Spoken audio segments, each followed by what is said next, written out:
On this episode of China Uncensored, China's state-approved baby names.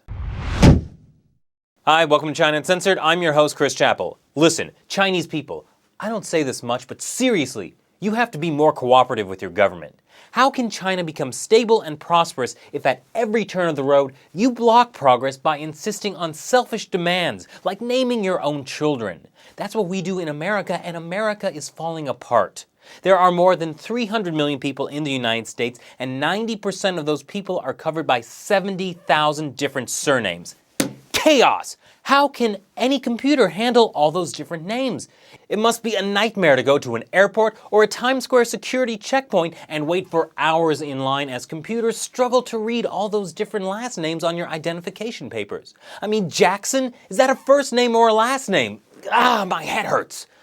But in China, with a population of 1.3 billion, 87% of them share the same 100 surnames.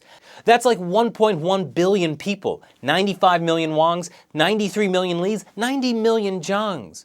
That's so simple. If I were a teacher, I might only have to learn one name. It's those other 15% that are the problem. Everyone in China has to carry identification cards. China's Public Security Bureau, tasked with the difficult job of making sure 1.3 billion people don't get any ideas, has been replacing old handwritten ones with state-of-the-art ID cards, complete with microchips and color, that can be read by computing devices called computers. Computer? I hardly know her. Problem is, there are about 55,000 Chinese characters, but according to a 2006 report, the Security Bureau's computers can only read just over 32,000. So what happens if you're one of those people with a rare character for a name? You don't get an ID card. No ID card means no access to healthcare, schools, travel, jobs, marriage certificates, death certificates. We don't want people to stand out from everyone else, do we? Don't worry, there's a very simple solution. Just change your name to something simpler. Is that really an unreasonable demand for a government to make?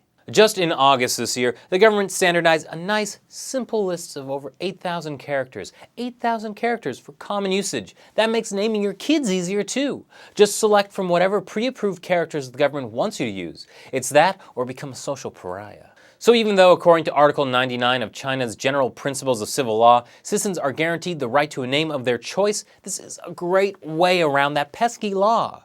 Using obscure names to be unique only inconveniences everyone. The computers can't recognize them, people can't read them. Let's all do our part to help government bureaucrats more efficiently manage us. And really, isn't that the Chinese dream?